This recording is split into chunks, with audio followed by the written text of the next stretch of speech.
Carl Erskine from Anderson, Indiana, was admired by his teammates and adored by the fans. Erskine pitched 2 no-hitters, won 20 games in 1953, and set a record by striking out 14 Yankees in 1 game of the 1953 World Series. And he was blessed with the name that best suited the unique Brooklynese tongue, Oisk. Hey, Oisk, we're with you. How'd you get the name Oisk? Well, it's a Brooklyn. I came from Fort Worth, Texas, AA. They brought me up in the 48 season. And the first day, I went through the rotunda at Ebbets Field looking for a place to go to the clubhouse. And I'm carrying my duffel bag, and it had Fort Worth Cats on the side of it. So people in Brooklyn, they knew this kid was coming up from the minors. And so as I walked in, that's where I heard, that first thing I heard was, "It's Oiskin from Fort Worth." That was my intro. But they just rolled off the Brooklyn tongue, Carl Oiskin. And so for years I'd hear from the stands, "Hey, Oisk, throw it through his head," you know. I mean, so that was and kids write me today, "What's that name mean?" Or "How'd you get that name?" You know. But it's just a corruption of my real name. But it was sort of a term of endearment. Until 1947, all baseball heroes had been white. The grass was green, the dirt was brown, and the players were white. And then in 1947, this man appeared on the field in Brooklyn. His name, Jackie Robinson. He could hit, bunt, run, steal. He burned with a dark fire and charged at ball games. But skills alone did not make Jackie Robinson the first black in the major leagues.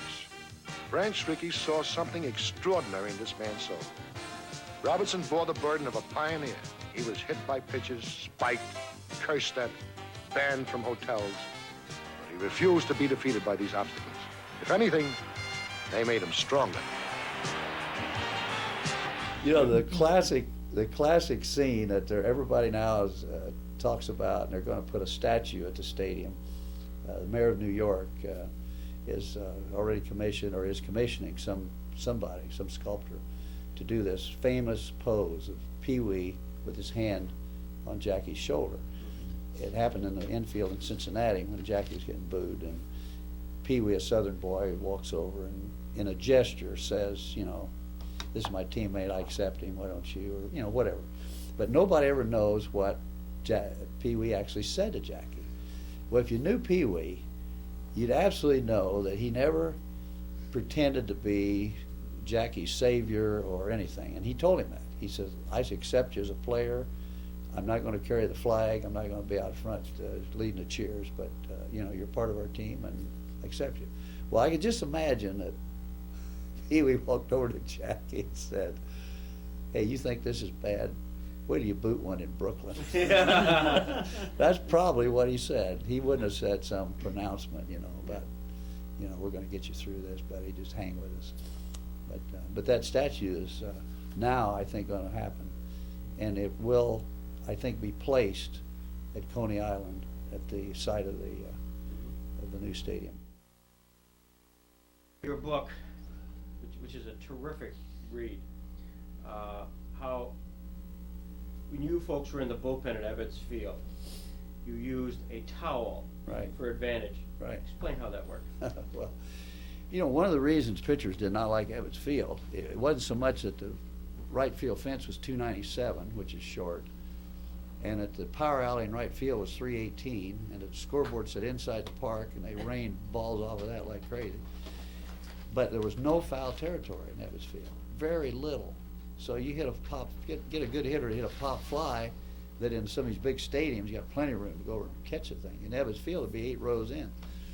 So it was tough. But down the right field line, the foul line ran, of course, to the fence, and the edge of the stands went on an angle toward the right field fence. And down at where they almost converged, it was a very small area. And that's where the bullpen was. And the bench for the bullpen was up against the fence, so we were facing the field. Well, the guy that sat on the end of the bench sat right by the foul line. It's right here. And then this wall goes up, it's cement up, angling like this, up about 10 or 12 feet. Then it straightens and goes up another a few feet. Then above that is chicken wire that goes up till there's about a 30-foot screen up there. So a ball hit the right field, if it hits the concrete on the angle, it's going to go one way. If it hits the flat, it's going to go another. If it hits the screen, it's going to drop straight. Well, the guy sitting in this seat right here, he can see that real easy. And he can see the outfielder, where the outfielder is going to have a chance to catch it or whether it's going to hit above his head. So the rule was, the guy that sits in this seat has a towel, a white towel. You got to have it on your lap all the time. Men on base for the Dodgers, less than 2 outs. Gets a man on first, less than 2 outs. Batter hits a fly ball, and nobody on the infield or the base runner can tell, is this going to hit the wall? Is it going to be above him, or is he going to catch it? Well, this guy can see it real easy. It's going to be above his head. We scored a lot of runs from first base on that. Now, I never heard an opposing team ever object to that. Now, they were on the other side bullpen. No chance to do the same thing, because there's no wall, there's no nothing over there. But the guy that sat in this seat, he had to be on his toes, because, and he'd get chewed out royally if he didn't perform that act right there. Yeah, we used to score those runs from first base. Coney Island. But I'm just curious if you remember by any chance what happened 49 years ago today. 49 years ago today was June 19th, 1952. I announced it because you reminded me that it was 49 years ago to the day you pitched a no-hitter. Well, I thought about that, June 19th. I write that date sometimes because people who have me sign something say, would you put your no-hitter dates down?